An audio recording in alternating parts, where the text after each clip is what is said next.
And the original vision of the FTC was to bring together different disciplines to help develop thoughtful policy. And for those who followed Commissioner Chopra, you can say he has clearly come ready to roll with lots of interesting and important ideas. And before we get into the discussion that will include him, I asked him to come share a few thoughts with us. So with that, Commissioner Chopra. Thank you. So first, congratulations to General Weiser, and it is good to know that there are more informed and smart attorneys general who care about these types of issues, and I have no doubt that you all will be playing an outsized role as we confront many of the challenges we face. So thank you all for having me. You know, it wasn't long ago when the stories that we would read about technology were almost uniformly positive, how they were changing our lives for the better, and how new products and services were making us more connected and saving us time and money and opening up new possibilities. And the leaders of these companies, culturally and philosophically, were self-described disruptors, looking to put their users first and cut out the middleman. But obviously today we read and hear different stories, especially when it comes to some of our largest firms in the technology sector. The startups of years ago are now large and powerful entities. 7 of the top 10 largest publicly traded corporations by market capitalization are either an American or Chinese technology firm. They are no longer small and scrappy, but often use their considerable clout to seek favorable contractual terms with users and suppliers. Many of these firms, as has already been described, are now able to map our minds by harvesting massive amounts of data. Journalist Julia Angwin wrote how one of these firms could, quote, build a complete portrait of a user by name based on everything they write in email, every website they visit, and the searches they conduct. And more Americans are waking up to this reality, and they have questions and they need answers. So enforcers, like attorneys general and federal agencies, are rightfully thinking more and focusing more attention on whether these firms are living up to the existing laws on the books. And legislatures in states, including the United States Congress, are also looking to investigate and act. So today I want to outline 3 threats and challenges we must wrestle with respect to today's tech sector. First, to fair economic competition. Second, to our civil rights. And third, to our democracy. So first, we need to investigate how technology platforms and their impact on economic competition. Now, turbocharging competition and innovation was a key promise of an increasingly digital world and an open internet. If you wanted to make or sell something, you wouldn't have to go through gatekeepers and middlemen. And 20 years ago, we started to see online offerings truly take off for consumers. But many of the earliest popular online offerings saw their fortunes dry up when a better competitor emerged. That's how it's supposed to work when you don't have gatekeepers and barriers. And investors and entrepreneurs saw this, and many of them knew that to truly hit the big payday, they'd need to create an essential utility or platform that just could not be easily unplugged. They would need to expand their reach horizontally, vertically, and diagonally. First, by dominating functions, then leveraging those functions into market platforms, and then embedding those platforms across the internet and in software and devices. This strategy couldn't be executed solely through their own innovation in many cases. It would also rest on an acquisition strategy.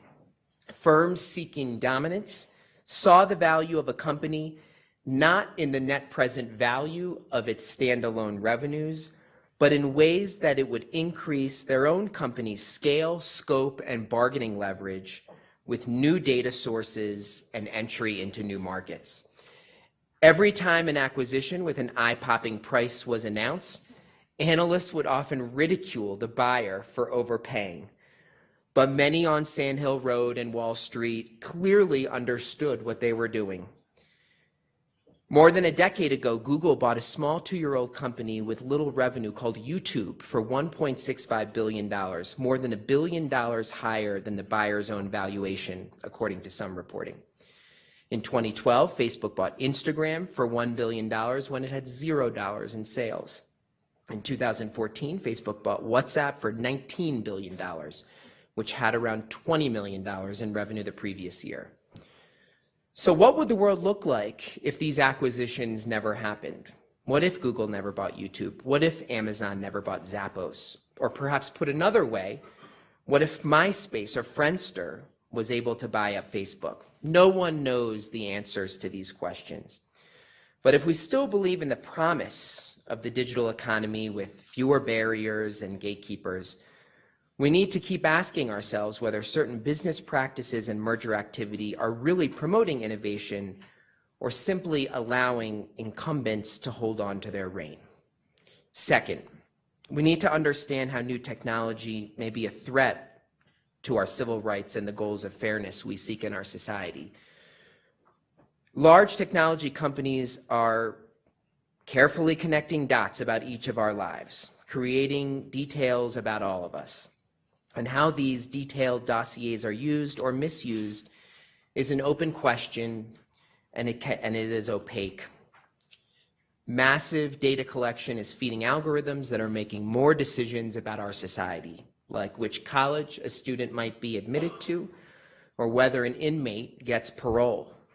Mathematical models now help determine not only whether we can get a job or a loan or an apartment, but even whether we'll see a listing for one in the first place. Our civil rights and anti-discrimination laws had long sought to keep certain elements out of the equation. We put these laws into place with a goal of making our society more just and fair. And while machines crunching numbers might seem like it can take human bias out of the equation, it can't. More and more of us are asking what happens when bias is in the code. Are we making discrimination even harder to detect? Findings from academic studies and news reporting raise some questions about this. One report found that men were shown more high-wage job listings much more often than women, and that if you search for black fraternities or black-sounding names, you're more likely to be shown ads for arrest records. According to a Reuters report, one company's recruiting AI seemed to reinforce preferences toward hiring men, downgrading graduates of women's colleges and even resumes that listed the word women's. Scholars like Danielle Citron, Frank Piscali, and others have shined a light on how prediction engines work and raised important questions. How will we know the real reasons and rationale for a decision?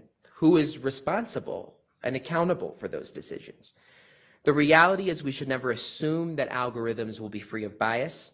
Instead, we need to own that reality and operate accordingly. We understand that people have biases and we structure our laws and rights accordingly, and we'll need to think about how we do the same here. If we still want to move toward a society where each of us has equal opportunities, we need to investigate whether these models that are protected as trade secrets are helping or hurting that goal. Finally, we need to understand the interplay between the tech sector and democracy. Of course, technology is a way to incubate so many parts of our democracy. But lately, there's been considerable attention to how social media and behavioral advertising could be weaponized to sway elections and impact politics, and I know that's part of our discussion later. Bots, fake accounts, and disinformation are now in our lexicon. This is important, but it is not the only intersection between technology and democracy. Speech and debate are the lifeblood of a democratic society. We need a competitive marketplace of diverse ideas and perspectives, And competition for ideas allows the best ones to emerge in ways that make a democracy flourish. A competitive marketplace of ideas requires news and journalism and books and authors. This competition helps keep those in power accountable.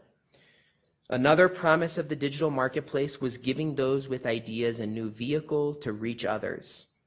Bloggers and podcasters don't require a permission slip from someone in New York or Washington, and that's a good thing.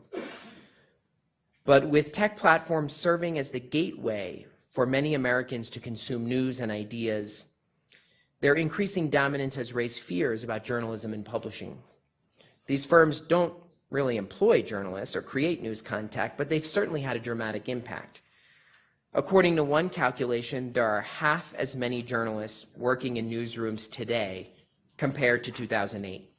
Now, for better or worse, news and journalism have long rested on an advertising market. And in recent years, advertising technology and behavioral targeting has reshaped advertising markets.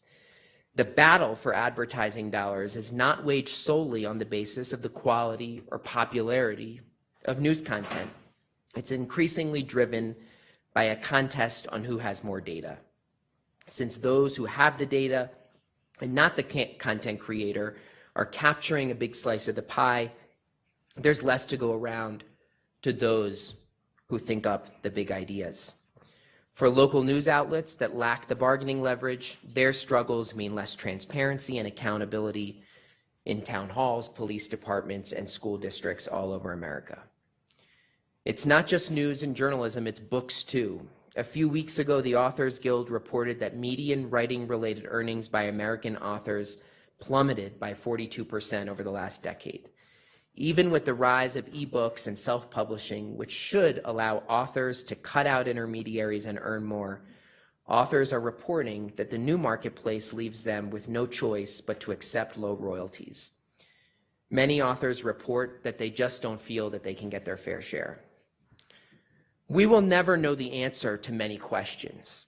Which books will never be written? Which ideas will never see the light of day? And what does this mean for our democratic society and values? We need to make sure that technology is propelling us and not restricting us. No single individual or entity has a monopoly when it comes to investigating and safeguarding us from these challenges and threats. And all across the globe, we're seeing how policymakers and enforcers are investigating and acting. Just recently, we saw how in India, new regulations create a structural separation between ownership of e-commerce marketplaces and ownership of goods sold on those marketplaces. We saw in Germany, competition enforcers halted quote-unquote exploitative terms and conditions allowing the dominant social media platform to collect and combine personal data. Here at home, it is clear that Congress, state attorneys general, federal law enforcement, media, academia, and citizens want answers. The Federal Trade Commission held a series of hearings that included discussions on platforms, artificial intelligence, nascent competitors, and vertical mergers. In addition to discussion, I think we can also play a role by gathering the facts and evidence across the industry. The FTC has a long history when it comes to conducting these industry-wide studies. In addition to our enforcement authority, the law allows the Commission to issue orders that require companies to hand over data and reports about their business practices. In recent history, we've used this to publish detailed studies on patent assertion entities and data brokers, and the insights are used by everyone with every perspective on every side of the debate. An industry-wide inquiry could uncover data and economic incentives related to online marketplaces and search, how data is used to create predictions, whether algorithms are leading to coordinated pricing effects, how ad tech is reshaping the market for content, and how incumbent firms evaluate the acquisition of nascent companies. Many are asking whether we need to reduce conflicts of interest and exclusionary conduct, increase transparency and auditability of algorithms, and advance other reforms. FTC fact gathering can help us answer some of these questions and lay the groundwork for all of us to seek more effective enforcement, legislation, regulations, and policies to protect our economy, society, and democracy. So let me conclude by reminding all of us that over the last century, competition policy and enforcement has created the conditions for scores of startups to innovate and flourish. And while we often focus and seek to measure the costs of action and regulation, we should also be asking ourselves about the cost of inaction and whether we are missing out on the innovation and progress that come with a competitive marketplace. Thank you.